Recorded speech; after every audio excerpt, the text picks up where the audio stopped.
Hello, and welcome to Have At Us, reviews for your pleasure. I'm Nietzsche. And I'm Joshua. And this is episode 25, Auto Memory Doll. You know what we're talking about today? Good old Violet Evergarden. And that's going to include the show and both movies, not the OVA. That's the only thing we didn't include. So that's where we're at. It's exciting. We're going to spoil all of this. It's good stuff. Because this was an actually good anime. Best anime we have watched and reviewed. This is probably the best anime I've seen in years. In years? You really enjoyed it, huh? I loved this show. I thought it was great. You loved this show. I was a little curious to see. I figured you wouldn't hate it, but I was like, oh, I don't know. But I went in thinking I would like this. I had decently high expectations for this, and it exceeded them, and I was really pleased. I was like, wow. I went in completely blind. All I knew what the main character looked like. I'd seen her poster. I knew the name of the show. I knew literally nothing else. I didn't know what it was about. I can kind of guess the time setting, I guess, based on the visual. But in general, I knew nothing. And I kept it that way, and I'm glad I did. No, I had seen like a clip or two when it was airing, and then I had seen the trailer. And I didn't know a whole lot, but I was like, this looks really good. Like, maybe it's not, but it looks pretty good. Like, this could be really great. Or maybe it's not, but it was. People talked about it a lot. They were saying really great things about it. I know a lot of people cried at a lot of points in this. I also did that. I thought you cried. I felt pretty confident that you had cried at one point. Yeah. Because then you said something, and it was just like a very, like, oh, you were crying over that, weren't you? Oh, yeah. Oh, yeah. There's probably 4 episodes or so where I couldn't stop it. You couldn't stop the crying. Whew, I was like, shit, it hit. But I thought those were well-earned tears. Well-earned tears. Yeah, I think it was a pretty exceptional time. I did not shed any tears over this. Well, nobody's given you any motor oil lately, so... Oh, that's a low blow. I wasn't expecting you to cry. No, I mean, it was an emotive experience at times, but that's as good as it got. Tear ducts run dry. There was no tears for it, so it wasn't quite there for tears. I was kind of hoping. I was really like, man, this is pretty good. I'm like emotionally invested in this right now. Maybe you can do it. Maybe you will be the anime that makes this happen. And then it didn't, and I was like, how sad. So what was your favorite arc? Or mini-story, or episode, whatever you want to call these. I mean, the best episode is probably with the small child, Anne. Okay. That's a good episode. That's one of the tearjerkers. Oh, I assumed you had to have cried at that. I was like, that is... wow. That was a really good episode. At first, I wasn't sure. Because you kind of know at the beginning. You know the mother's sick. You know she's dying. You know something's happening here. And it cleverly gives you the perspective of the kid and not the mom, so you don't know exactly what they're writing. And it's like this week ordeal, so it's going on a while. But the revelation of being 50 letters for every birthday for her daughter's next, half century, that was pretty sad, but it's pretty touching at the same time. You didn't call that? I didn't know it would be specifically for the birthdays. I knew that these were going to be like a will of sorts. Oh, no. I knew there was going to be multiple letters. I didn't know that they would necessarily be delivered on the birthday, but I knew that they would be coming every year from the line, I am writing to someone who's very far away. Interesting. I didn't understand or guess that aspect. I figured, okay, there's got to be some letters to the daughter. You'd have some letters for maybe other family or your property, however that gets transferred in this place, things like that. But the birthday specifically, no idea. Yeah, I didn't call birthday, but I knew that there was going to be a series of yearly letters from that line. I felt very confident. I was like, yep, that's what it's going to be. It's just a very weird phrase, and it was very clear that she had no one else to really be writing to, and so I was like, no, if you're leaving letters for your daughter, boom, they're going to be on a yearly occurrence, gets far away, has to indicate age. No, I felt pretty confident in it. But what really sells this episode, though, is the child, is Anne here. And it's the writing and the delivery of it all. Because the writing really is just like very childlike understanding of the world, right? It's perfectly done to where it's like, yep, that is exactly how a child would react in this situation and exactly what a child would do. And everything worked so well. The voice acting was really good. I agree. You smartly, in the scene where Anne has her, like, blow up in the sunroom, we cut all the music. You probably didn't notice. I did not. We did. We cut it. And then they just had it just be her, like, having her meltdown. And it was really hinging on if she could deliver that well enough to really let that space fill. And she did. It was really, really good. I was really pleased with that. Interesting. Yeah, no, that was a good episode. Very sad. That's definitely one of the more sad episodes. And they also used that episode as a setting place for the final movie, but we'll get there. Yeah, that was a poor decision. Anyway, but that was a grand episode, but I was basically really invested in the show from that point forward. I was really, really enjoying everything. Like, it was a good time up to that point, but I was actually invested in, like, all right, let's go. That was episode 10. Mm-hmm. So, pretty late in the grand scheme of things. I mean, it is pretty late. I mean, things were good up to that point, but... Yeah, I was pretty invested. Episode 2. Episode 2. What happens in episode 2 again? That one sees basically just meeting all the other dolls, and then the rich woman comes in saying, oh, I need this love letter, but, I like this guy, but here's all these restrictions. And then Violet writes a great letter. It's so funny, though. Violet really sells this entire show for me. The show is so pivoted on her. Like, everything resolves around her character, her development, and without that, I mean, the show would not be the same. But I'd say my favorite episode was probably the princess and the letters. Oh, yeah. You like that, huh? I thought that was a really cool episode. There's several aspects I really liked about it. Did you cry in that episode, too? No.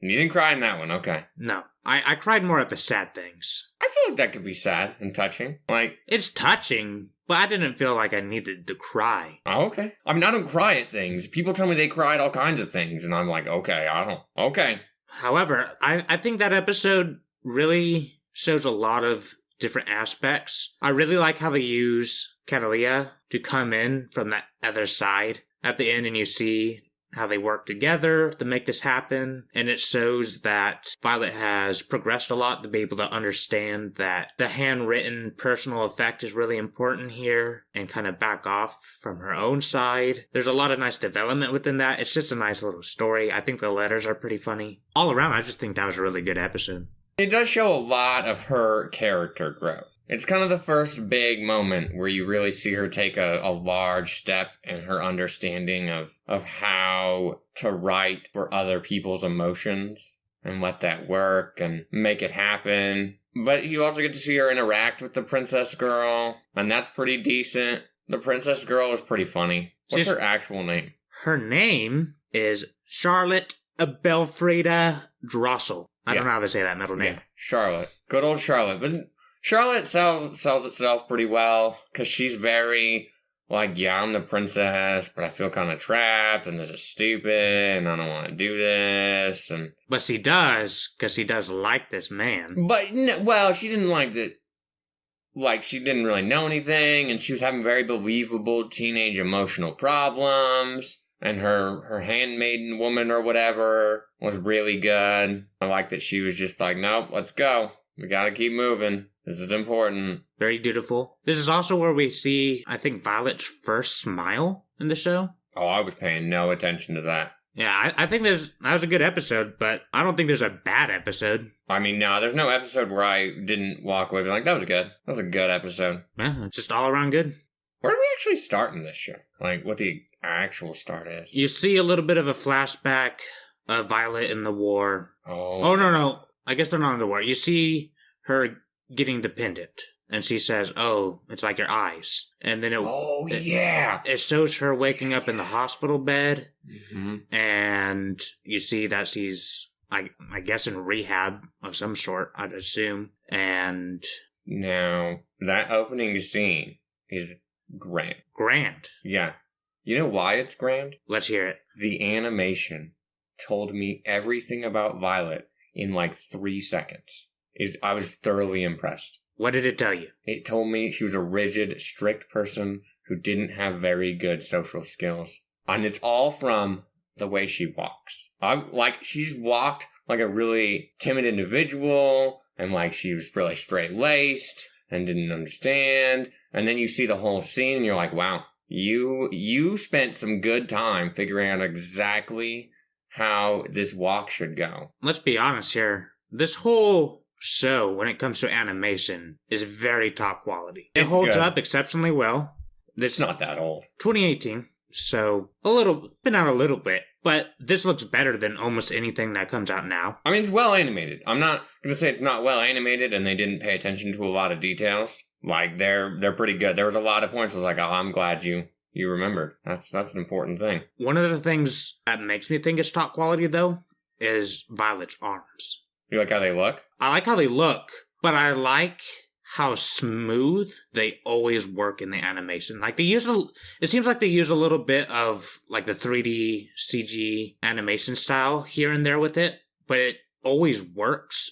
It never looks out of place, and whenever she's using them, which is quite frequently, it's very smoothly animated, such as when she's typing or anything like that. Always looks really good. And I just think that the facial expressions of when people see her arms and whatnot feels very accurate. All around, I just think, wow, very strong in this department. Now, I feel like they went into this show like, how can we make some really amazing animation work? And how do we show off? And how are we going to sell a show based on our animation? That was the discussion at the beginning. I don't know that they did that. I don't know that it's that good. They are smart. They knew that we can't see her type every time because their typing animation is decent when they use it, but it's not so good that it's unflawed. And so a lot of times they went behind her or they showed someone else. They really relied on you hearing the click of the typewriter. It was very important. The one scene where I think that it does not look grand is she's typing the letter to Gilbert for the war celebration thing, or the war ending thing, the air show. That's what it is. And they sit there on it, and it does not work as well as it should have. It's not bad, but it was noticeably not as good as other things. But a lot of times, yeah, they're not showing her hands do the typing, except for the first little bit, which is believable, and then they move on. Which is a smart choice. Know where your cuts need to be and know what you need to be showing. It works really well. There also is, in the very beginning, right at the title screen, you hear the typewriter sound. You do, yeah. And I appreciated that. It was a nice little thing. Like, you conveyed what was going to be important in your show right at the beginning, which is not a Tori Q. What did you think of the music? The music is good. It's generally no better than good. Sometimes it's exceptional. Their lack of music when they do that, which wasn't super frequent, was good. They used that appropriately. The audio effects were much, much better than the actual music. The music was good. It did what it needed to do, but it wasn't anything to like write home about. But when you do so many things right, it helps. It helps a lot. I thought with the music, there wasn't a lot of variety. No. It seemed like they had their music that they picked out and they said, we like this and we're going to use this. And they kept with that. And I think the consistency worked for the show. I mean, you don't take a lot of risks doing that, but it sounds good. I think the moments you need the music to work, it works. I think the opening music is very beautiful. I also thought the ending music was very nice. Overall, I thought it was good in that department. I think the auditory sounds that you get from walking, typing, just about anything sounds very good. It really pulled me into the world. They do set up their world pretty well. We're gonna go back to the opening and endings. I appreciate and respect that they said, we will do an opening and ending scene when we have the time to do those. We're not gonna do this whole sequence if we don't have the time for it. It's just gonna work. And I don't think a lot of people do that, but it was very respectable. They used their time wisely. Yeah, they only had 13 episodes, and it felt like it was all worth it. They used every moment they needed and they could get. Well, but the other point is that there's only one point where the ending music doesn't really match the mood of what's happening while they're still playing scenes out. But every other time, they match it. Because it's a very somber ending song. And so they match like that with a moment, which was important, right? Not only did you decide that you needed more time, you still played the ending song and made it work most of the time. That was impressive. I really liked that they did that. The actual opening and endings, they were opening and endings. I wasn't really floored one way or the other. Visually, exactly. They're pretty standard. They're not bad, but you're probably not writing home about them. But they don't really use them that frequently. Like you go, I think it's episode 3, isn't it? Where you actually finally get something. That sounds right. Like we said, they use their time wisely. They know when they need it, and when they say, we need extra time, we're using that minute and a half for story. And it's a smart decision. You see that every now and then with shows, but not super frequently. But this show went all in. It was an important deal. I think it really helped save their show a lot. Helped make it work pretty well. But I think Violet's progression is an important thing here. I like that at the beginning, she is very, very straight-laced. And I really like her rationale on a lot of things. She's very relatable. She says things, and I'm like, yeah, I get that. Very logical. Yeah, and I liked it a lot. But they also use that really well in that first little bit to convey basically what you needed to know about Violet with the stuffed animal thing. It's very important. That was pretty funny, though. Because while it is funny, it is also tragic at the same time, right? Like, why'd you choose the dog? Because, the Major's brother once told me that I am his lapdog or whatever. And you're like, whoa, you just don't even understand why that's so bad. Like, you're so far gone and so out of touch with everybody else that you don't understand. And that's a little tragic. It shows how deeply used she was as a person from the military. And it very, very strongly conveys she was a weapon. And you understand that very quickly. The writing is pretty smart in conveying those words in between the message, right? But you learn a lot there at the beginning about several characters, but most strongly with her at the beginning, she's stoic. She has a very blank face. You understand very quickly that she depended a lot on the Major or Gilbert, and at least for me, I thought she was kind of sad at the beginning. Like, I feel sad for her. I didn't feel sad for her. I just connected with a lot of her statements. A lot of her things were like, yeah, I get that. That's fair. I feel like if we could all just be blunt human beings, this is how we'd interact sometimes. I also think the show doesn't have a lot of humor in it. Every now and then, but most strongly at the beginning, they use that stoicism for some humor, such as with the letter in the second episode, which is funny. After she progresses to a certain point, the humor is not frequent.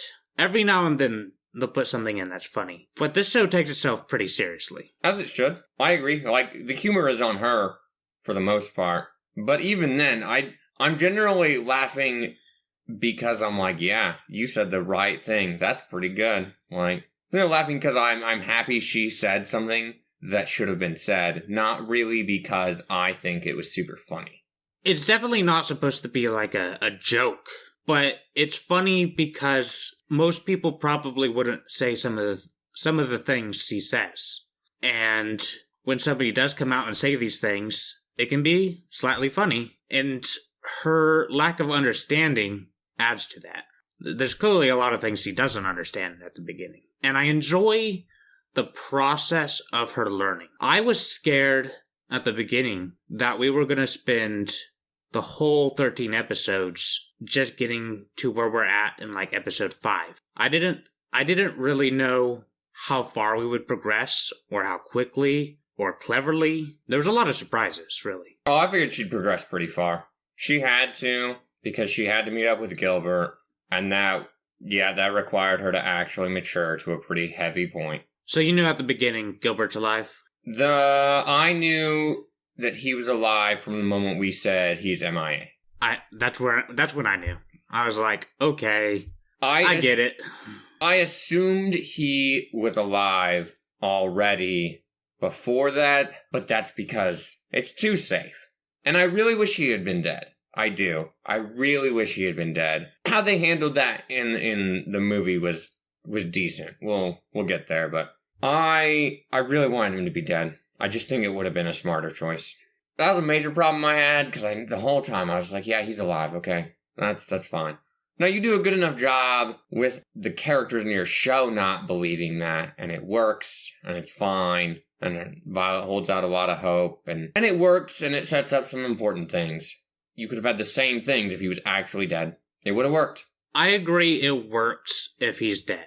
However, why I'm not bothered is because the show has a lot of sad moments already. Ultimately, there's a lot of sad episodes. There's a lot of tragedy in the show, from war, mostly war, or I guess sickness. And having a happy resolution for your main character is nice because the world is dark and it gives you that glimpse of hope still. So thematically, I think it works well. I'm okay with it being how they handled it.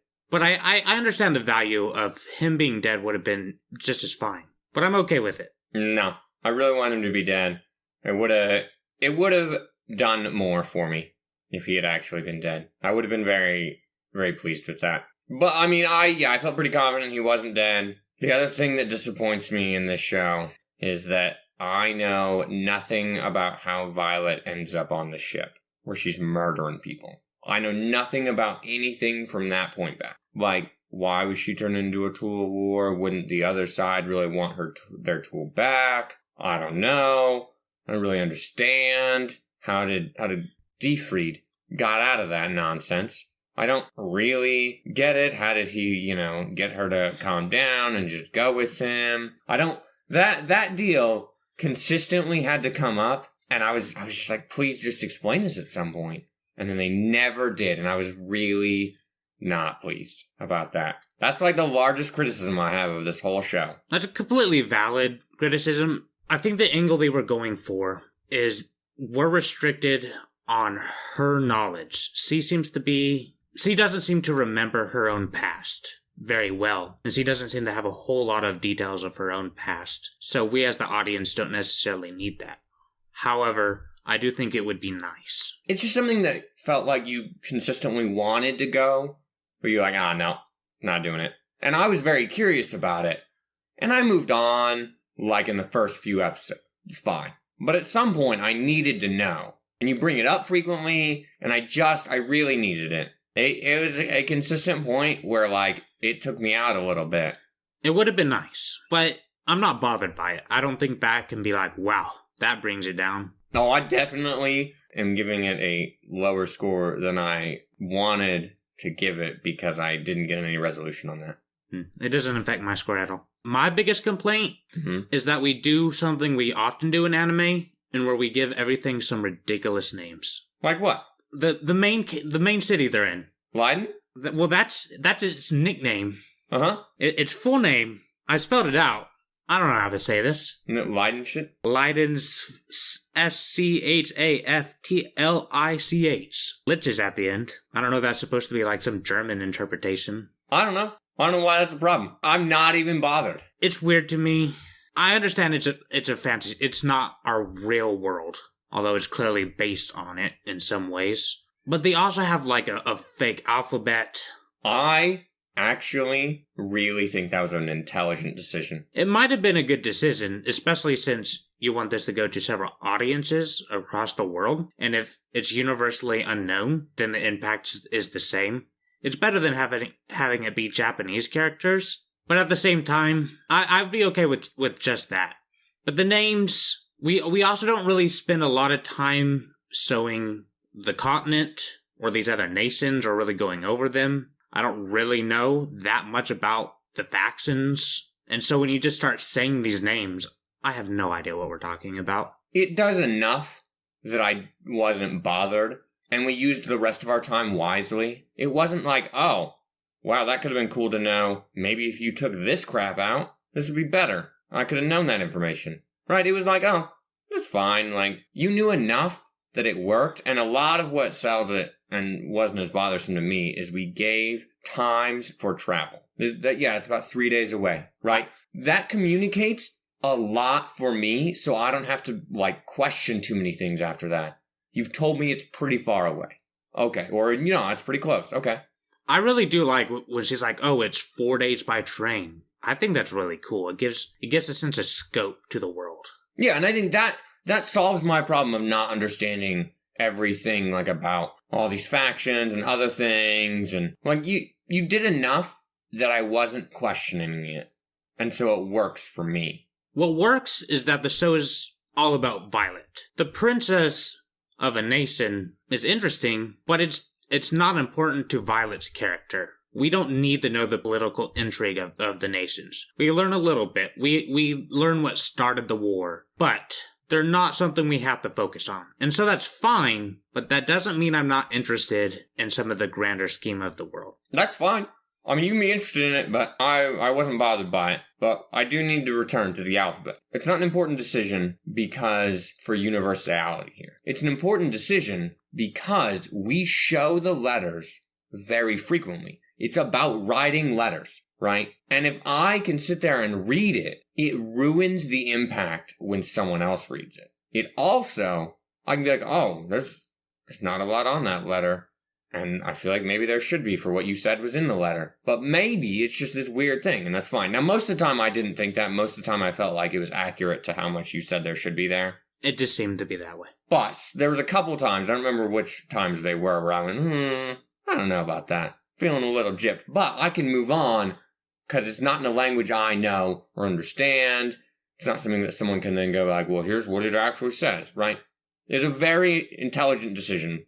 And that's the sole reason why. I think it can be for both reasons. Nope. Your reasoning is wrong. Oh, okay. My reasoning is right. It's definitely thought out. They understood what they needed to do. They intelligently made a good show. I was pleased with that. I was impressed. Who does this, by the way? I don't even remember. Kyoto does the movies, but I don't know if they did the actual show. I didn't write it down. I didn't think about it, to be honest. Well, how sad. Whoever did it, props to you. Good stuff. But I don't think that Kyoto did the show, because the animation quality is radically different in the movies. Maybe that's because it was a movie, but I don't know. It could be a budget issue, but it's radically different. Anyway, we're going off on a tangent here. How do you feel about some of the side characters? I would say that Violet is the main character. Everybody else is a side character, except for maybe Gilbert, though he's not commonly there, or Claudia Hodgins. That's about it. I think everybody's a side character but Violet. That's fair. Nobody else gets to be there. Except for per episode, I will allow, like, Anne is the main character of this episode, or the writer guy when they're sitting at his hut. He can be the main character for the episode. Sure. But she is the main character for the show, movies, everything. Right. Now, I guess we'll start with red hair here. Good old Hodgins over here, president. He's fine. I knew that I wasn't going to be a fan from the moment he lied. And I knew he was lying from the get-go.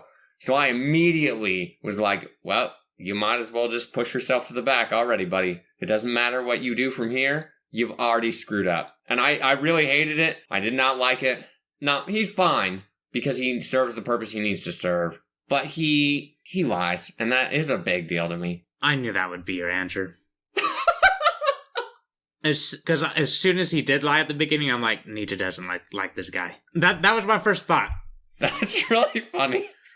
However, I'm not bothered by lying characters, and I think there's more depth to him than that. He's a good character. He's not always there, but I like that you can see that he is a good person at heart. You can see that he has some PTSD about the war, and probably a lot of regrets. He seems to try to do well by his people, and he cares for Violet and tries to take care of her and see that she does well. I think he's a nice character, and he's not overused. He is important, and he's used appropriately. But my enjoyment of him plummets when you start being a terrible character. Now, I'm going to tangent before we talk about some other characters. I don't enjoy that their relations are kind of just established. They're like office relationships, and they're established, but I don't get to feel a part of that because we weren't going to spend the time on it. Like him and Catalina, like, have some weird thing going, and what's blonde-haired kid's name? Benedict. Yeah, Benedict and her also have some weird thing going on that I don't get to understand what happened, where things went wrong, what their relationship really is. And I thought that I might get that in like one of the movies, but I did not. And it never really played itself out. I don't know that it was super necessary. And you engaged me enough with everything else that I kind of went, okay, that's fine. But I was a little bothered by it when it came up like a few times that it came up where I was like, man, this could be more engaging if I was really liking these characters. But we don't really linger on it. We don't really linger on me not being able to be invested with them and understand. And so it works out. Do you know what I like about it? There's no filler? No. That is nice, but I didn't even think about that. I enjoy it because this show is from Violet's perspective. Mm-hmm. And C wouldn't have the curiosity to know the relationships between all these people from the past necessarily. So C doesn't go asking, and the show never just out of nowhere goes, well, me and this guy, we go way back. Let me tell you about this story that you didn't ask about. It feels natural. If you go to a new job in the real world, people have established relationships, and you can learn about those, but you don't know going into it. And I like it when the show feels natural in that sense. Okay. I mean, if that's what they're going for, yeah, I feel like they do that right. But I'm innately pretty curious. I wanted to know. Because you kind of shoved it in my face a couple times, and I just wanted to know. I was also curious. But anyway, to the actual side characters, we got to Catalina over there with her gargantuan bosom. She was the one designed character where I went, oh, well, I don't know that we watched the same show, because there is only one character whose design is what is even happening. But we'll get there when we actually talk about this character, because I want to hear what you actually, think about that design when we get there. Catalina, I don't hate her design, and we don't do a lot of, like, lingering shots at her breasts. That's the saving grace. Right? There's no jiggle physics. It's just, she's a large-breasted woman, and that's believable. She's, like, the only one, so it works. There are women like that. Yeah, that's what I'm saying. It works. Because it's not like, oh, look, every woman has the largest breasts on the planet. Except this girl. She sucks. It just made me nervous because the show was really engaging. And you see that, and I'm like, oh, please don't play into these stupid tropes that anime often go into. And we did not do that, and so it's fine. But I was scared. I agree. I had the same apprehension. I saw her, and I went, oh, please. Oh. And then it was fine. I was pretty wary, but it ended fine. But I like her as a character. I specifically really like her hair and her earrings as a design, though. Like, it really, I don't know, something about it. It was working for me, though. It was really working. But she also kind of sells herself as, like, the cheerful, kind of sultry woman. And so it kind of worked for her outfit, too. But I appreciate that she stands up for Violet's right to know as well. Of course. The lying thing, it's a big deal. And she stood on the right side of that, and I respected that. And she just thought that she had been told, and then she hadn't, and then she flips out again. And I like that. She seemed like a believable leader of these kids, and skilled and competent. And she serves her purpose. I like how intelligent she seemed to be. I don't know that I felt like she was intelligent. I don't feel like she was dumb either. Or stupid. I just felt like she was of average intelligence to me. Before Violet becomes the hot shot of the world, C is the most requested doll of the bunch. So you learn pretty quickly that C understands people well. And she very quickly grasps Violet and her situation. She's very quick on the uptake. She has like a mature relationship with Claudia or Hodgins for the most part, though she teases him a little bit. That was a weird scene. And yeah. But she also has like this kind of like childlike fight with Benedict a lot, which gives her like a human element, because nobody's perfect, right? But I like how in all the situations, she seems to understand things very well. And she seems like a capable leader. She's very emotionally intelligent. I'll give you that. Like, she can read the room and make things work, and I think that's what sells it to me, is that why she's good at being a doll, is because she can read people and do that pretty innately. And it works. I don't know. I liked her. I didn't hate any of her screen time, really. The one scene where she's, like, making sexual weirdness happen with Claudia, I was like, I don't know exactly what's happening. You seem to imply that you guys had the sex. I'm not really sure. I don't know. I don't know why we brought that up. It just seemed really weird. It was a weird line. But anyway, besides that, like, you know, she's whatever, and then you get your other two dolls. Iris was a typecast, and I was like, alright, girl, you're cool. I don't hate you. I liked her design, actually. I didn't hate it, but I was also a little confused as to what was happening often. And it was the same outfit, but often I was just like, I don't hate this, but I don't know that I can like this. And sometimes I was like, okay, that's fine. And it just kind of went back and forth. I wasn't able to be very decisive about her outfit. I really wasn't. I liked her hair. The coloring is nice and how short it is. Yeah, it seemed believable. She gets one episode dedicated to her, basically, where we learn a lot about her. Yeah, and I think that was important. It was. It gives her a background. We learn about her and her family. We get some nice interactions with her and Violet, which kind of gives that sense of growing camaraderie within the office and growing relationships. I think that's nice. But she's not there very often. She's not there super often. I like her. Like, I don't hate her. She serves her purpose. The episode her episode is good. I like that it really showcases that Violet is about the duty. It doesn't matter that you are the person that this is for. The duty is this, right? And the important point, though, is that the breakdown at the end, where Violet's like, I don't understand.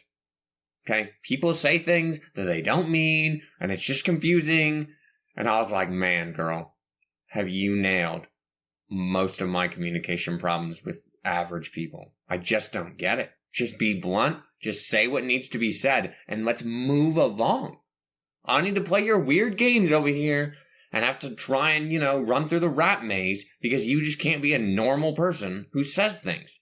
I shouldn't have to have, a lexicon of what emotive terms mean. You should just be good. Not difficult. But then Iris owns up to it, and that was really helpful for me. She's like, yep, that's true. It is a little confusing. I don't get it all the time either. And I really like that. That seems really, really helpful for me. It was really good. I liked it. I liked when she stepped off the platform into the mud. Twice. And she looks down and she's like, God, I know why I left. I thought that was pretty funny. Oh, I took that as like not only am I returning to my hometown with my arm all messed up and I can't do the job I'm requested for and I'm stuck with Violet, now my shoes are covered in mud. Come on. It's the cherry on top. Really? That's how I took that scene. But then when she's leaving, it's not as big of a deal. I didn't need it to come back, but it came back and it was fine. I moved on. It adds to the humor. It's a little bit of humor to lighten things up. I don't have anything else to say about her. So how did you feel about Glasses Girl? You know what I don't remember the name of? Glasses Girl. Erica. I don't know why that was difficult. She was just Glasses Girl to me because not many people wore glasses. And I will always like that she wore glasses. I like that she's, shy and gets it figured out. And, I don't know. She's another typecast that serves her purpose. And I like her resolution. Her resolution is nice. But she was the character I found the least interesting. No, I like that she just met Violet where she was at and was just blunt about it. And was just like, hey, what the heck? Why do you want to be here? And then she felt really, connected and compelled by her reasoning. And it was good. She was typecast. I knew what she was going to be. I knew what she was going to basically do. And I moved on. She sticks up for her in the rational sense that she can. And I respected that. She's probably who we get the least amount of development for in the grand scheme of the show.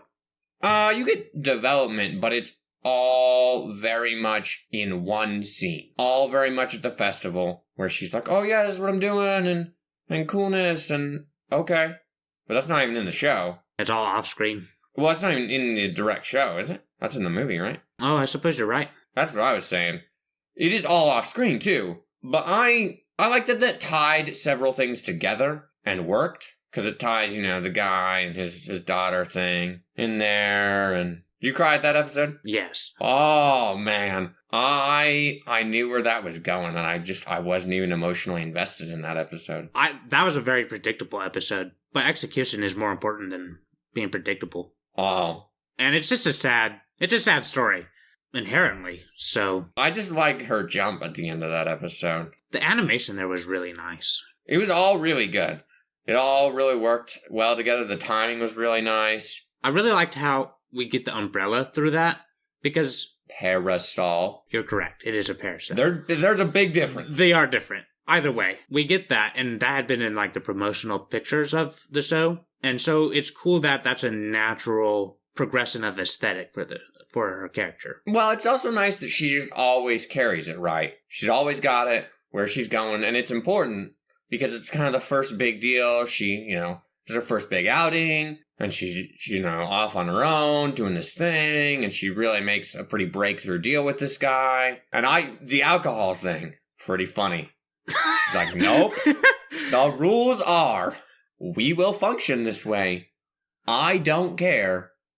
No nonsense. Is this your house that I'm in as a guest? Am I moving your alcohol and stealing it, basically? Yes. She cleans his house and everything. It's very funny. It works because I understand both her position, and I understand why a man would be driven to drink in his situation. I agree. Yeah, it works. It all plays together really well. Anyway, Erica becomes his apprentice and that whole deal. She's fine now that I, spun way off tangent. But then what do we get?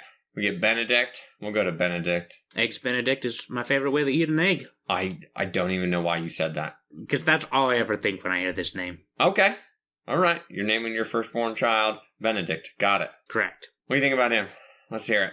You don't get a whole lot with him until the first movie. But I really liked him in the movie. And I like how he's gunning for the president seat. He wants to gain leadership, but he's also perhaps not the most responsible person. And he's still a bit childlike at times. He really likes yakisoba. Oh, a lot.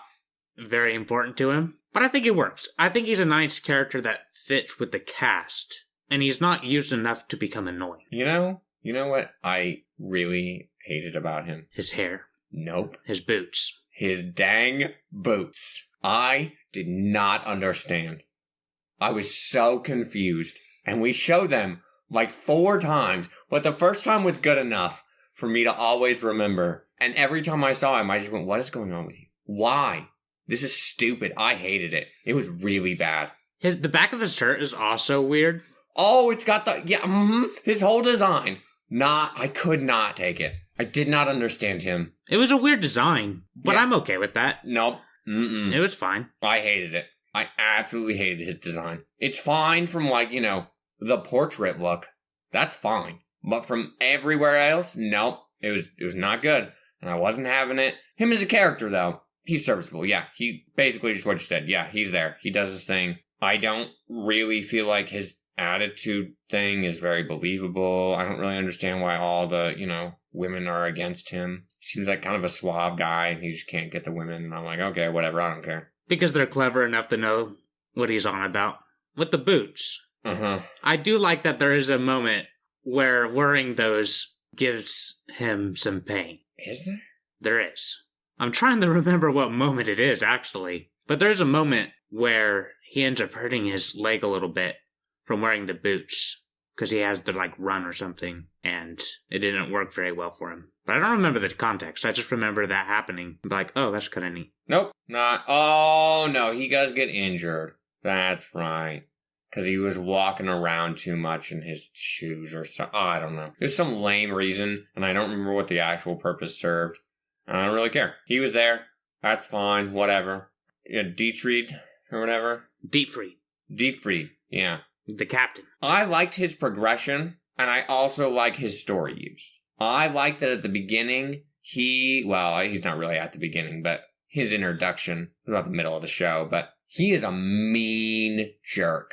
He is just saying awful things to her, and we resolved that correctly, which I appreciate. But I just liked it. I would need more on his, how he got Violet and all this game, and it's enough that it works. I thought he was the most predictable character. Oh, he's pretty predictable. From the beginning, I go, okay, we're going to have some tension, probably going to resolve this, which is what happens. But I like that even by the end, he's not necessarily this really nice guy. He's still kind of a jerk, but he knows that. He's not pretending to be anything else. Well, there's a scene with Hodgins and him when he's talking about, oh yeah, I found the letter and come here to talk about Violet. That whole deal, It really sells his transformation as a slow deal. Like, he's not trying to be necessarily a jerk, but his line is like, I just don't know how to speak in another way. Right? I don't know how old he is. Let's say he's 35, 40. He looks like he's 40ish. And he's a captain in what looks like to be the Navy. It is the Navy. He says it's the Navy. I was just looking at the uniform and I went, that's a Navy uniform. So I assume it probably takes a while to get to that kind of position. Yeah, I don't know. It takes a little while. So he's lived a large portion of his life, and he's got a lot of trauma going on, and you get to see that, and it really works. It sells it. Him in the movie really sells better, that second movie, but I like him in the movie. I like the interaction with Claudia and Catalina, where they're talking like, should we do something about this? And she's like, what is so wrong about them letting them lick each other's wounds? Like, why is this such a big deal to you? Buddy, you can't protect this girl from everything. If something goes wrong, something goes wrong. I thought he was saying it's alright for them to lick each other's wounds. No, he brings the line up. He says, so you just want me to let them lick each other's wounds? And she's like, what is so wrong? Why is that such a big deal? It could be useful. They could help each other. That sounds right. I just remember him saying the line. He originates the line. But yeah, that scene was really, really good. I really like that. I think so, I agree. I think that's in the movie, but I'm struggling to parse that out. Yeah. Deep Fried in the movie is better. Or is it the movie? Holy shit. I think so. Anyway, we have a grand recollection of this. We watched this all in a pretty quick fashion. So it kind of blurs together. Anyway, his train sequence thing, though. At the end. Mm-hmm. It's very believable. I really like that. That's also a good point for Violet, where she's not willing to kill anybody. And it really showcases, like, she's moving forward. Like, I don't need the orders, and I'm trying to make my own decisions. And yeah, you've brought up the point of, like, me feeling guilty about, murdering people, and a very real conundrum for people who've been to war. Like, I've done atrocious things. Do I deserve to be back in normal society? How do I function in normal society? Like, these are very real questions that people have to struggle with and deal with. And she kind of goes, well, I'll still, use my capabilities, but I'm not going to sit here and murder people. Like, I'm not going to kill more people. And I respected that a lot, and she holds to it. The one thing that I thought was a little weird there is that she gets slashed in the back, and it draws blood, but we don't really show anything about that or do anything with that. She doesn't seem to have anything with that, which is fine, but it seemed a little weird. Probably a solid cut. I agree with pretty much everything you said. It's a really nice character progression. Because at the beginning, the first episode, Hodgins tells her, you're on fire, you're burning, you just don't know it yet. And then she does come to realize that. And she has a lot of deep reflections. She kind of wants to kill herself for a little while there. It gets pretty dark, and she has a lot of emotional pain, which is very accurate to the situation. And it's just a nice progression, and then she learns from that and wants to become who she is now and live up to that. That all works really wonderfully. What I also like is how she uses her metal arms as a shield of sorts. Oh, all the time. And that's really cool when she's getting shot at everything. She's super skilled, right? She's like a super soldier, basically, which is whatever. But it's believable that she would be able to read the trajectory of a bullet, basing that off of your opponent's position and aiming. She seems like she'd be able to do something like that. And so it feels natural that when she goes to deflect that with her arm, it would work. And I like that the arms take damage and they're not just these indestructible pieces of machine. Though I don't really understand how they would actually function. Like, you'd have to have your nerves connected to these, right? To be able to move them like fingers.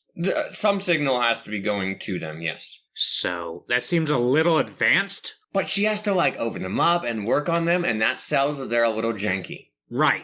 You forgive it, because it's a fantasy world, and you want to, and the show needs the element. But I just think that's a really cool scene when she's blocking it, and then, of course, with the bombs ripping that off and everything. Well, I think what's important is the very beginning, where she spills tea on herself, right? She goes on, she's like, yeah, it's cool. My arms are super cool. Which sets the tone for her to be able to do all of those things. It's a very small little thing that seemed kind of irrelevant, but it sold my believability in the moments it needed to happen, which was good and important. Deep Fried, that's how we started here. I don't really have anything else to say about him. He works well with the cast. I like how, in the final movie, I like how he comes in and has his conversation with his brother. I like that conversation a lot. I think he's a cool character. Yeah, he serves his purpose. He does some good things. Helps create some wonderful, exceptional scenes. For Violet, he's willing to kill people. For sure. That's pretty much the cast, as it were. Oh, well, I guess we didn't really talk about Gilbert. And he's important. You gotta talk about her kind of first friend. What was her name? I always don't remember how the middle of her name works. Luculia? It's Luculia. Luculia, whatever. I think that's wrong, but we're gonna say it that way. I like that little deal where she's, befriending her and really helps it work. I like that she sticks up for her and gets the pin for her. It's a nice relationship. I like that she goes to school and she's just acing the practical side of things, but completely fails the emotional side of things. That all works very well. We bring that back. Her new friend helps her out. It's a nice relationship. And I like how she's brought back every now and then and get a little catch up with her. And that's kind of cool. Well, I think it was important at the very end where the last time you get to see her is with the, what in this first movie with the girl? Taylor. I don't know why that was difficult. And it shows the distance between them without having to be like, oh yeah, we haven't seen each other in a while. It sells that they're kind of just like acquaintances. She's like, I don't know that guy. I don't know. I mean, clearly, that's her man. Yeah. But Violet doesn't know that. And until kind of later when they piece it together with her. But I thought that was nice. It really kind of helps out that. It's a believable relationship. They're friends, but they're not talking to each other every day. They've moved on and they're living their own lives. And it's also been years. 4 years. So that's a big part of it, is that this show takes place over a decent amount of time. Yeah, that is basically everybody in the actual show, right? There's nobody else to really go over in the show. Yeah, outside of episode-specific characters. Now, the only other episode that comes to mind that I feel like was really worth talking about is the episode before the train deal where she goes over there and she is gonna, go into military zone and just take people out and do that. But that's also the first deal where you get that she's not killing people, too. She goes in and she disarms them and shows them up, and they're like, okay. Yeah, the guy recognizes her and is like, nope. I'm not doing that. I don't got time for this game. I value my life. Packing up. We're gonna go away. You have fun. But that was really good. That's a cool scene. I really liked how all of that worked out. I liked that she didn't ask permission to go. She just takes it and is like, all right, I'm going. We go anywhere. She says what to Erica or something. Oh, I'm going out. You don't see that, but they hear it and you're like, oh, yup, that happened. It shows her independence as a person and her growth. And that she's doing something that she wants to do because she needs it for herself. Well, I think it holds her values, right? It shows where her values are at. It also helps kind of resolve, I feel like, some of that military problems that she's having and issues she's facing because she gets to, go be of service to, some military guy and something that she understands on a very real level. Yeah, people are lonely and they definitely want to write letters and this is a crap situation and yeah, we can't technically send anybody into a military zone, but I can go into the military zone. I have no fear. That's also just a cool little action scene. It's very quick, but see how she parachutes into there and she's very fast. She's very skilled. It's very cool. Oh yeah, they're like a child, and then she's on the ground and boom, boom, boom. Okay. It's very cool. But it's also another sad episode. Oh, did you cry in that episode? Yeah, of course. What? Did you cry when he died or when they were giving the letters off? Both. Both? You cried when he died? And the letters. Wow. No, the letters. I was not crying about that. There was no way. I was not. I was like, this is going to happen. Great. Okay, let's do it.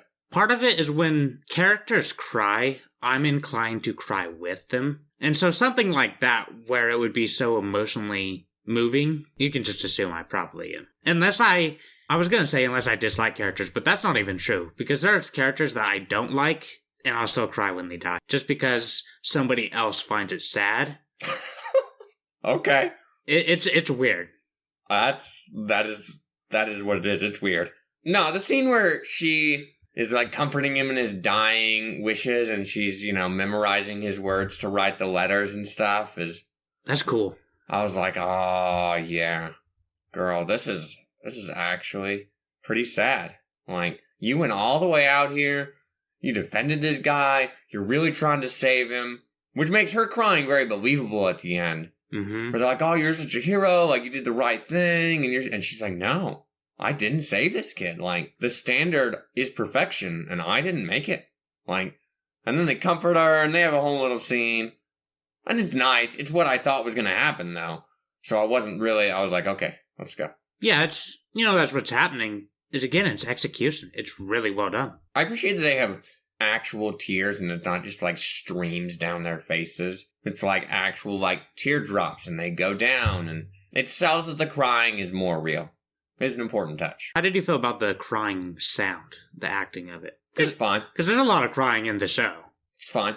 There's not generally like, it sounding completely weird or stupid. I think it worked. It never took me out. Yeah, it was fun. You got any other episodes that you need to talk about? I have one moment that I will bring up, but other than that, I don't have another episode that stands out to me. Well, let's hear your moment while I think about it. Okay, the moment is very important, is in her despair when she attempts suicide, right? The build-up for that has been there. It's been episodes long. You can really understand her rationale of like, yeah, maybe I should just, kind of end it, and life's been going kind of bad. But the important point about it is that she attempts to strangle herself. Very important. Because you cannot kill yourself by strangulation. It doesn't work. You will pass out. And so it's very much a very raw, emotive method. I'm just trying and make it work, and she can't, and she's just really frustrated at her failed attempt, and everything is going bad, and it just really sells the scene to me. That's the scene I was most emotionally invested in, let me tell you. I believe that. It's a heavy scene. Yeah, it just shows a very real representation of like going through that level of emotion. And I liked it. I liked it a lot. I like it because I really care for her character. I mean, this show's title is her. You're meant to care for her. And I do, through the show. I want to see her progress and become what she wants to be and be a cool character. And I think she does that. Did you cry in that scene? Was she strangling herself? Mm-hmm. No. No, didn't cry about that. Cried for every other miscellaneous thing, just not the most emotionally charged scene. I see how it is. Okay. Anyway, you got anything? No, I actually think we hit all the episodes I really like. But again, I like every episode. You get an episode and a half, basically, to the backstory or flashbacks of her and Gilbert and the war, which is maybe my least favorite part, but again, I don't dislike it. I like how out of nowhere, like, things were going okay, they're alive, and then suddenly, just out of nowhere, Gilbert's shot in the eye. And then, not long after that, she loses an arm. It's shot off. And it shows how quickly in war things can just go south. You can lose a limb, lose an eye. It's a deal that, I think it represents war in a pretty realistic fashion, at least as far as I understand it. As someone who is a civilian and never been to war, I don't know. You weren't in war? Hasn't happened. Never seen live combat. But it feels much more realistic than just like, nonsense of like, oh, we just, go in and we're cool people. But like, from the moment they infiltrate, they lose some people, and he kind of assesses the situation and makes his decisions and reorganizes that. And it felt very real. Like, people die quickly. Things go wrong.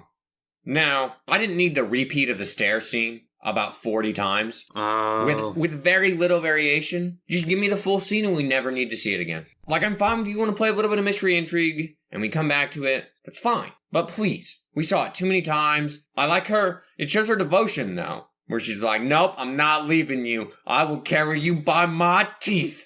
Don't even question it.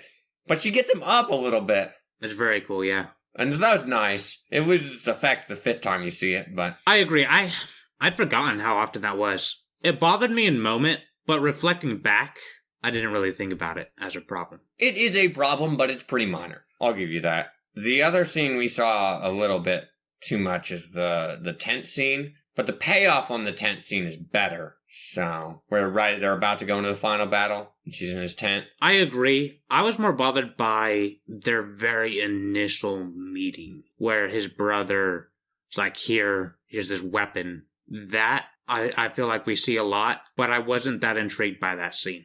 We do cuts to it, but it's not that big of a deal to me. The others, we see like the same lines, and it's just kind of annoying, and I was like, oh yeah, I get it. But the payoff in the tent scene is really good, where he like finally loses it. He's just like, look, you don't like these things. Like, these are normal emotive reactions. And she's just like, she's emotive, but she can't understand it. She just doesn't get it. And it really sells it. It was just really good, where I was like, wow, you really are that far gone. You really don't get it. And then he dies. Not really, but he dies. Quotes. You know, and that's what it is. That's another thing that I really wanted to know. How did he get saved? Who saved him? Where? Wash up on shore? I don't know. Like, we cover what happens a little bit. We cover how he gets to Seaside Town. How did he survive? I don't know. It doesn't bother me that much because realistically, like, I understand that he pushes Violet away, but I also don't necessarily believe that C would be alive in this case either. So whatever. It was just something that I was like, okay, I wanted him to be dead. He's not dead. I know this. How are you saving him? Oh, you just didn't tell me, right? It adds more to this thing that I already had a problem with, and so that was the deal there. There's small details that would be nice to see, but they're not pivotal details that are necessary for the story. I disagree, but that's fine. You're wrong, as always. It's sad. One day you'll maybe be right. Today's not that day, though. But then there's I guess they have the other military scene where, you know, she's like trying to understand if she did something wrong, because he's just like, do you just not get anything about anything in life? What is so wrong with you? How are you so broken?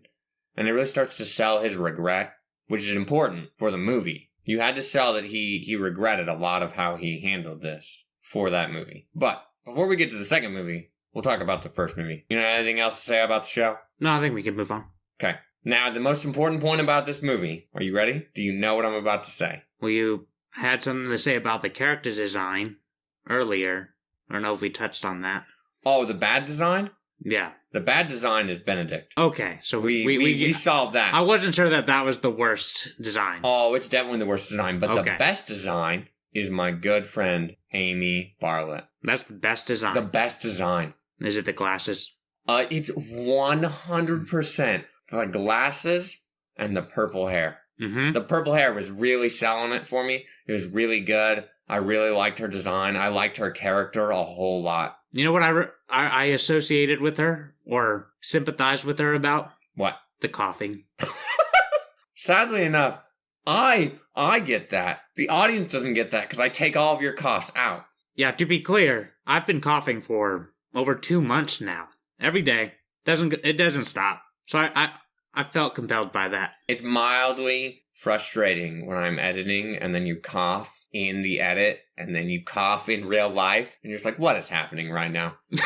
It's a weird experience. Anyway, her coughing deal it's something. It was really a weird device that didn't really get reused, and I wasn't really sure why it existed in the first place. I guess it exists for the, I have metallic arms.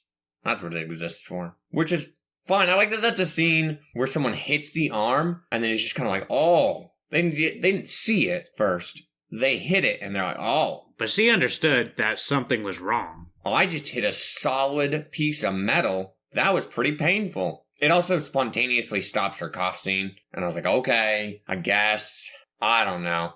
Like, the coughing is a convenient device, but it's not really something that made a lot of sense. It didn't need to make sense. And I needed it to make some sense. Anyway, Violet gets sent off to help Amy. What's her name? Isabel? Her go-by name in the show? Isabella York. Isabella. Yeah, I knew it was York, but Isabella.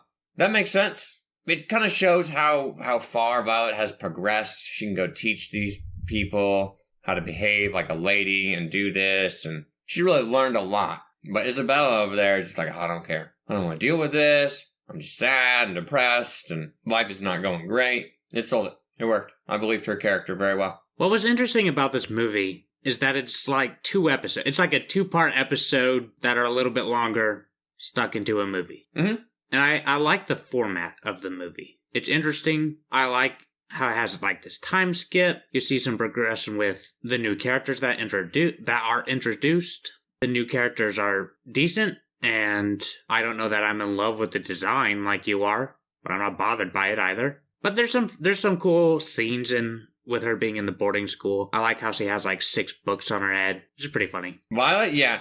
It just kind of sells how great and perfect she is, which sells like why there's this disconnect and why, Amy feels a little bit less in her presence, and it sells the scene where she kind of flips out a little bit.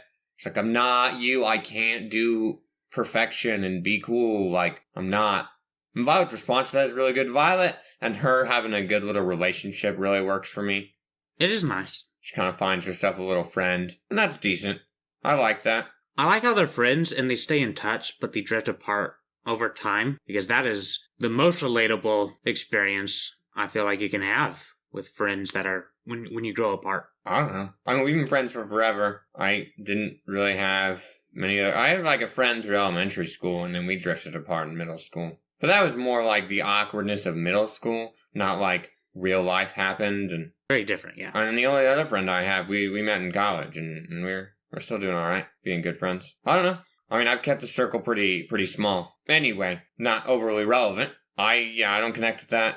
You connect with that. I do. You left all your friends behind. Well, I've moved around a lot in my life, and every time I'd be like, yeah, I'll keep in touch with these people that I was friends with in school. And then that doesn't really happen. I think it's easier now. It is easier now. Like, because when we grew up, like, we didn't have the cell phone that everybody had. And, like, you'd still generally have to call or to really have a real relationship with someone. And it's not like I can, go through apps. But I guess at the same time, there's also, like, people who are like, I have, like, 500 friends on Facebook, and I speak to 20 of them. Yeah, that's just a meaningless number. Like... So yeah, I mean, it is easier to keep in contact, but do we do better at that? I don't know. You know what's interesting about that is social media feels very impersonal. Is that a word? Disingenuous. It feels distant when you talk to somebody through Facebook or something. I was going to say MySpace, but that's a bit outdated. Oh yeah, now you're showing your age. Whereas something like a handwritten letter would feel very different in this age. But nobody does that. I received some handwritten letters when I was in college from a woman that I went to church with. Interesting. I don't think I've received a handwritten letter since I got one from my cousin when we were maybe 10. So, been a little while.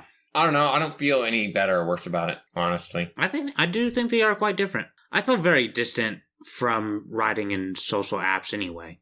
They just don't feel real. I don't really have this issue because words have meaning and I just say the words and I basically type like I talk and... Like a robot? Exactly like a robot. Anyway, the movie in and of itself is very predictable. You know what you're getting. It all plays out pretty nicely, but it's just executed really nicely. Like, I don't necessarily have a lot of things to say about this movie. It was just a nice experience. My favorite part was probably the interaction of Taylor with the characters. I thought that was pretty cute. It is good. I just went, okay, I guess. Like, it makes sense that had a large impression on you as a child. I don't know. Yeah, I mean, I agree. It's a good movie, but it basically just feels like 2 extra episodes. Yeah, it feels like something that if you'd put it in the show, it would have felt like filler. That could have been good, but it would have really taken out from Violet and her progression and moving forward and doing things because it's her already progressed. It's very smartly a movie and not in the show. Yeah, I agree with their decision to do that. But yeah, it's good. I enjoyed it. It was a good addition to Violet Evergarden as a whole. Mm-hmm. But I really don't have anything to say that's like, wow, this was really bad or this was really good about it. It just serves its purpose. It does its thing. Like, I mean, you get, Benedict being nice and he has the most character in this movie. That's one thing I did like is we get something with him, and I think that's pretty cool. It's fine. It works. But I was like, I don't like you a whole lot. I don't really hate you, but I don't like you a whole lot, so I don't really care that we got more of you. I'm not engaged enough with you to care. I don't know. Do you have a favorite scene in this film or anything great you want to talk about? How great Amy looks? I feel like we didn't get a real resolution with the blonde-haired cool girl. We see her come in once Violet leaves. She's like, oh, let's have a talk without, the titles behind it. But that's it. That scene isn't for you to have resolution with them. That scene is for resolution. I get that, but I just wanted more. Oh, I didn't need more. I was happy she had a friend. That's what I went with. I was like, yeah, great, you have a friend now. Are they still friends? I don't know. I agree. It could have used more, but I wasn't curious enough to really care. I wasn't sold on them. I was sold more on the decision that she had to make as Amy than anything else. It's an interesting decision, but it's an obvious answer. Not necessarily, right? I think that issue is more complex than you're giving credit to. Well, I mean, for her character, we already knew what her answer was. I mean, we already knew what had happened. I think if you had set it up differently, it would have been more impactful. But I think the issue that is interesting about that is Taylor clearly becomes dejected, and she can't function as, she needs to as a child anymore because her whole world's been turned upside down. And that's a real trade-off, right? You could live in poverty and have been just fine and well off, right? For the emotional health of this child. And it could have been better for that. Potentially. You don't know that. That's a lot of risk. But you also know I am making a detrimental impact right here, right now. That'd be a really tough situation to be in. Because you have to make the executive decision on this person's life. And they're not old enough to do that themselves or able to understand what's really happening. And that's a lot of responsibility. And I understand where it'd be tough to do something like that. And you can see that C is not entirely happy with life after she's made the decision. I think in the end, she thinks it was probably for the best. I think it resolves to where she's happy with it. She's not happy with it till much, much later. Right. Which is fine. That's fair. It works. That was a pretty short discussion of that. You got anything else you need to say before we move on to the final movie? It's an hour and a half long. Mm-hmm. But it goes by pretty fast. I thought it was a pretty quick movie. Yeah, you felt pretty quick about that? Mm-hmm. The movie is good. Yeah, it's a necessary addition to help really kind of sell Violet. The only thing it really ties in is the bike. That was the main piece. That was the important part. So he gets this cool new bike. Yellow. Yeah, and they showcase it in the second movie. And I feel like that's the only thing I missed by watching them out of order. Yeah, I guess we didn't say that. I just said it now. Yeah, otherwise, I mean, I got nothing else on that. You got anything else? Nope. All right. Movie 2. Movie 2 is long. It is long. 2 hours, 20 minutes or so. And it definitely has a large glaring issue in it. And that's where I want to start. I like that we, brought the 50 letters back. I didn't need to waste 10 minutes of my time rewatching scenes I've already seen. And I get, in context, if you watch this show when it came out, that's a 2-year gap. Maybe you need to re-see those scenes. I saw them 2 days ago. I don't need to re-see them. But I do not like the real world, current day nonsense. I didn't need them to be there. I didn't need any of that at all. I agree I didn't need it. It really isn't necessary. The end stamp bit is okay. But you could do that with just a nameless narrator or just some text, and then there's the stamp, right? You could have done that and it would have felt just the same for me. I agree. I would agree that the current day stuff is not that important. I wonder if they were just really proud of that episode with the letters. And they're like, we're going to do more with this. I think it was good. I would have been fine and not as taken out if we had done new scenes with it. If we had done you're 35 now. Do you have a family? How's that going? Do you have some grandchildren? I would have loved to have met them. That would have really worked.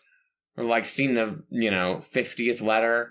That could have been really nice. Or she died before she got it and then it arrives and they read it or something. Good Lord. You could have done something more with it that you just didn't do. You just gave me the same thing. And I was not loving it. But I also just wasn't really caring about that whole storyline.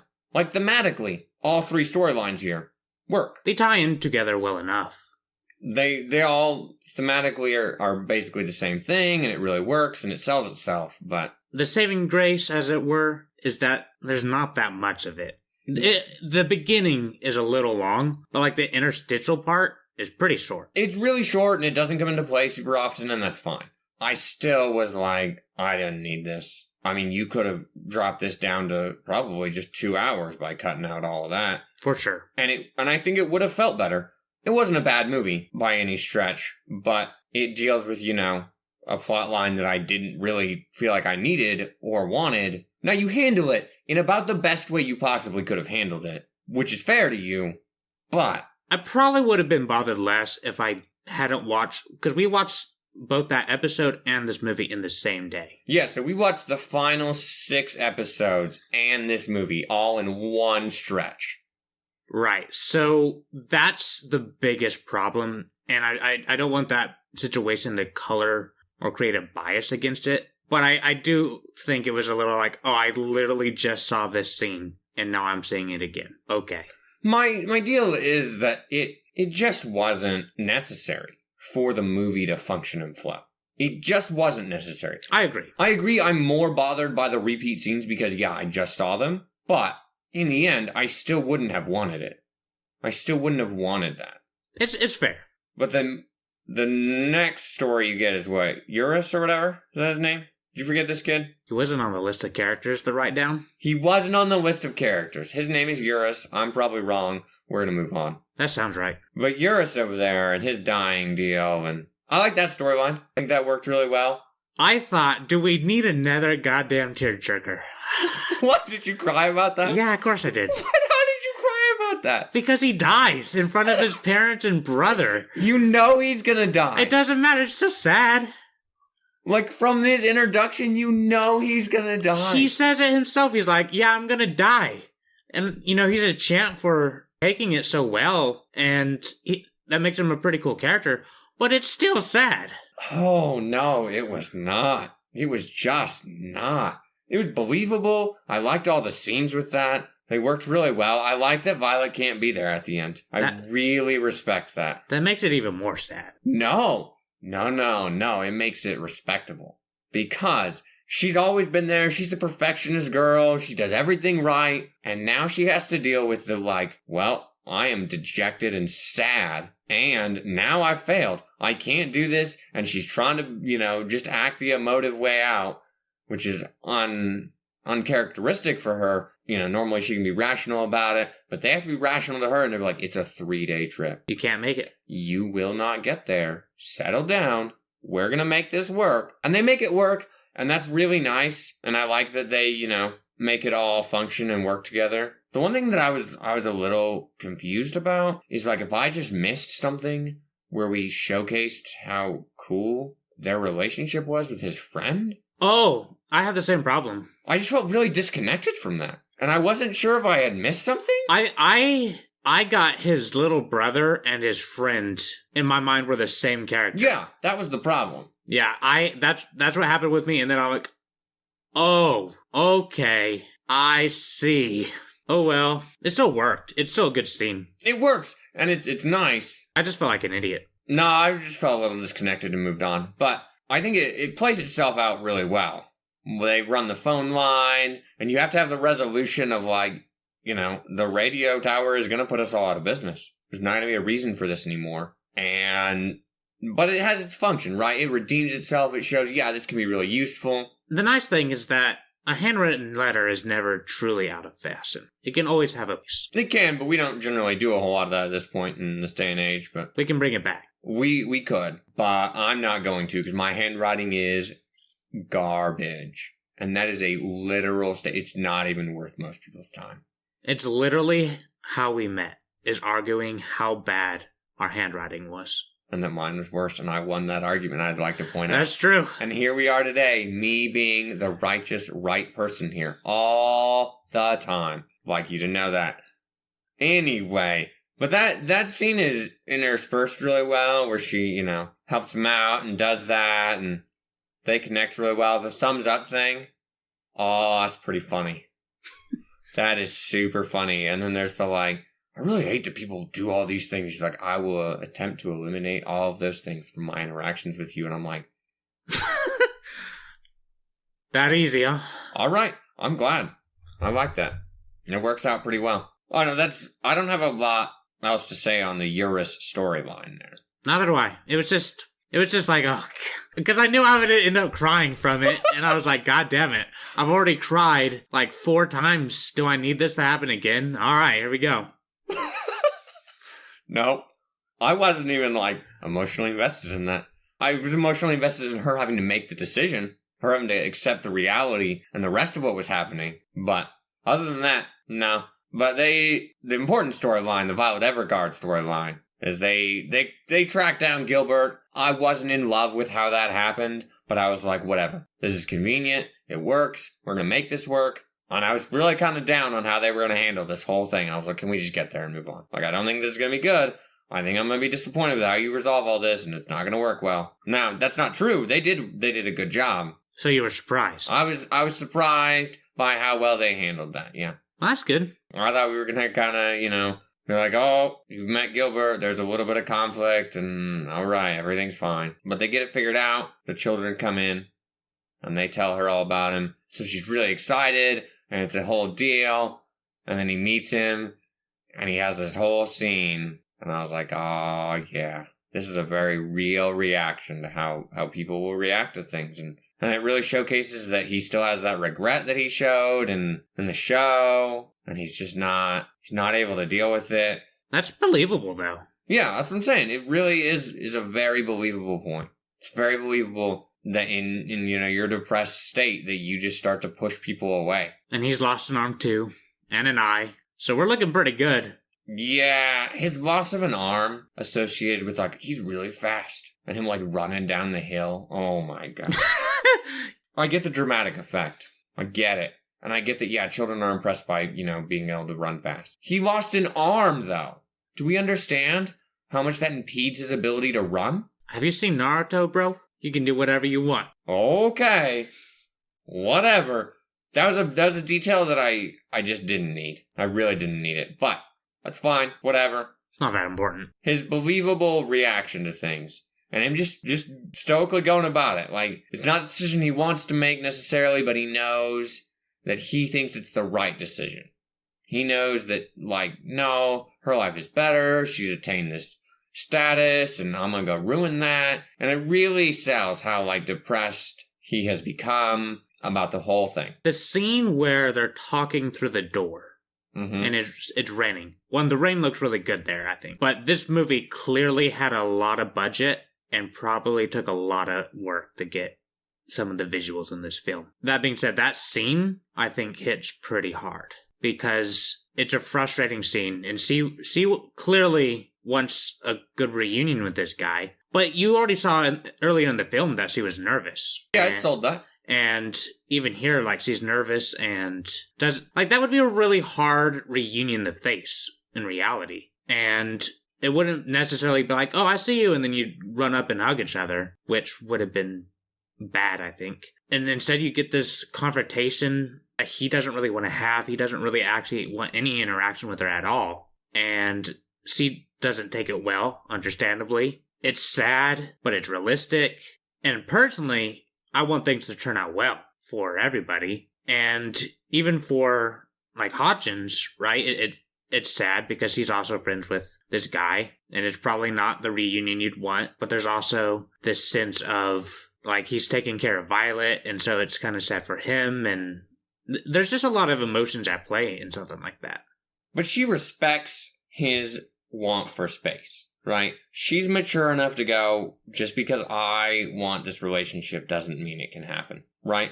But her hesitation at the very beginning, where she's kind of listing out her fears become realized, basically. And then she's kind of just left in a really shell-shocked state. And then you have this really crazy situation with the boy. Yeah, and that's just very, very believable, like how she kind of flies out of control. I think it would take a superhuman to be able to not. I agree, but it just sells itself really well. And I knew they had to end up together, right? But I like that she uses the letter.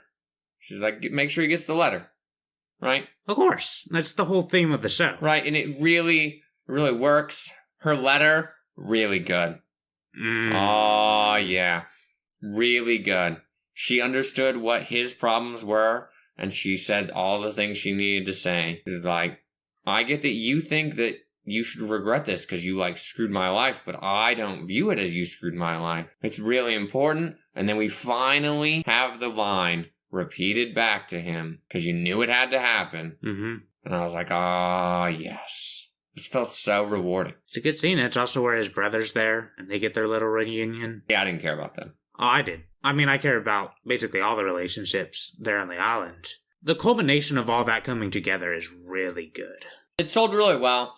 Him, like, running off. Again, the running thing bothers me, but... That's dramatic. It's dramatic, and it works, and that's fine. And then they, you know, their little reunion thing at the end, like, she just jumps into the water. It's pretty cool. They were kind of far away, it felt like. I don't know that his yell would have reached her. It really depends on a lot of factors. But I wasn't torn out that he was heard. She was listening. She was really hoping. Yeah. She was just holding out to the last shred of hope. Mm-hmm. And it was kind of diminishing, and then he comes in and she gets it. And then she just runs and jumps. Peace. Their reunion is really nice, because it's just very emotional, and they're both crying. Yeah, they both can't figure it out, and he's like, you gotta stop the crying, because I'm gonna cry. Relatable. For you, yeah. Not for me. I was more emotionally invested in the letter reading than I was in their reunion. That's fair. That's another scene, though, where the budget was clearly like, this scene needs to be great looking. Man, the water effect and the sunlight and everything was just like, man. Okay. You put a lot of effort into that. It paid off. It really worked. Their reunion, was handled in about the best way possible. You can't really do it better unless you didn't have it. That's fair. But that's what they wanted. That's what they wanted, and it works. And then, she runs the postal service there, and it all works. That's neat.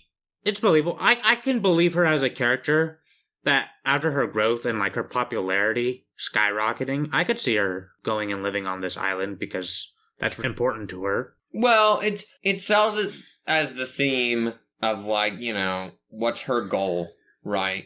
She's asked, like, what's your goal? I don't really know. And I believe that without a goal, she would just continue working and doing it, and it'd be fine, it'd work for her. But she would never truly, like, be super happy about it. Whereas this, she has to make the decision to, like, no, I'm gonna stay here with you guys.